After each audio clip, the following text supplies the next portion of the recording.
Boom! Coming at you guys with the Tuesday workout with the traditional karate kick today. Hope you enjoyed that. Still bringing the energy.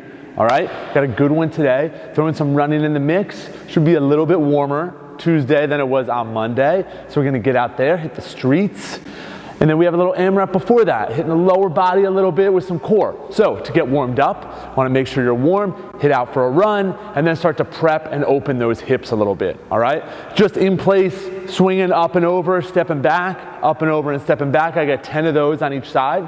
I drop back into a lunge, pause, reach up and over, switch sides, plant that foot, reach up and over. From here, I'd probably go down, 2 hands out in front, shoot my hips back, drop into a seal stretch, and then start to get a little more dynamic. So some leg swings as I kind of march my way forward, Frankenstein stretch, maybe high knees, butt kickers in place, or go out for another run, all right? Hamstrings are gonna be a big portion, and hips in this movement. Good mornings, goblet good mornings, so maybe I'd hinge over a few good mornings unweighted. I'd separate my feet, the cherry picker, tap, tap, tap, then tap to the ceiling. Dig into the hips a little bit more with some Cossack squats. Try to get nice and low, dig down in there, chest up tall, press out. Maybe back out for your run, come back in. You should be 15 minutes today for the warm up. Should be getting the heart rate moving, making sure the lower body's ready to go so you can attack the runs and attack the movements in the workout. The workout, we're starting with 9 reverse burpees. Who doesn't love rolling on the ground, jumping up? It's the best. Come down, nice and rounded in that low back as you sweep those legs up. Bring them in, tuck them to the hips, and then jump.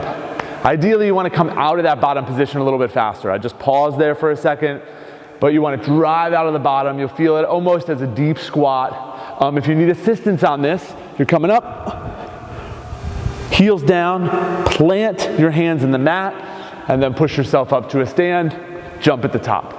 9 reverse burpees, all right? Then you're gonna go 12 goblet lunges. Newer movement today. If you have a kettlebell, this is gonna be an ideal implement for today, all right? So you're gonna pin that against your body by getting the bottom of the bell. So whatever's on the ground, pinned against your chest or your sternum, all right? So just below the chest, pin that right there on the sternum, and then you're gonna fold forward. Shooting those hips back, back's nice and flat, slight flex or bend in the knee, and then back up. So we're not bending and then folding, unlock, and then fold down, all right? A little bit more challenging if you can get that bell up higher. Feels a little bit more resistance, but if you wanna get it a little bit lower, should feel slightly easier depending on your weight, all right? Can be harder to hold that bell, so try to use that position where you're pressing the bottom of the bell into your chest. If you have a dumbbell, feel free to mess with the way you hold it. I feel like the best way is in a goblet position and then try to pin the forearms on the bell. So I'm kind of holding it like this, and then I get a flat portion right up here on my chest, and then I fold, all right? I'm squeezing my elbows in nice and tight. That's squeezing the dumbbell. So when I go down, the dumbbell doesn't drop. It stays pinned right against my chest as I fold through on that good morning. Should not feel this in your lower back. Should feel it in those hamstrings and glutes, all right? 15 sit-ups.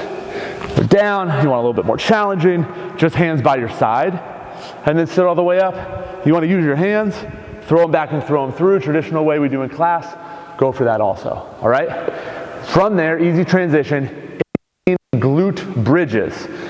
Everybody's favorite at-home glute, core, hip strengthening exercise. I'm sure you've done a couple of these if you've been on the True Coach. We're prescribing these for athletes all the time. If not, great movement, you'll feel the glutes fire up, especially in conjunction with the good mornings. So you plant the feet on the ground, and then you press up, squeeze at the top, all right? Hold for a solid second, back down. Press up, back down. If it's super easy, then you can weight them, all right? Right on your hips, a little bit awkward, but you're gonna hold that dumbbell there so it doesn't roll, and then drive up. Hold, drive up, all right? You're looking for that squeeze at the top and trying not to overextend. So I wanna come up and then press, so I'm arching that back. I wanna stay nice and flat and stacked, shoulder blades glued into the ground. Really trying to drive through my heel and then reset, all right? 18 glute bridges. You want to move quickly through this workout, but that's going to be a place where you can catch your breath a little bit and really focus on that pulse in the top, so we're really driving through the glutes. Then you head out for a run, 400 meters, should be about 2 minutes, all right? This is 5 rounds, so the work is going to add up, the volume is going to add up. Make sure you choose a good weight on the good mornings that you can keep moving with. Make sure you choose a good progression for some of the body weight movements if you struggle with those. Have a good one.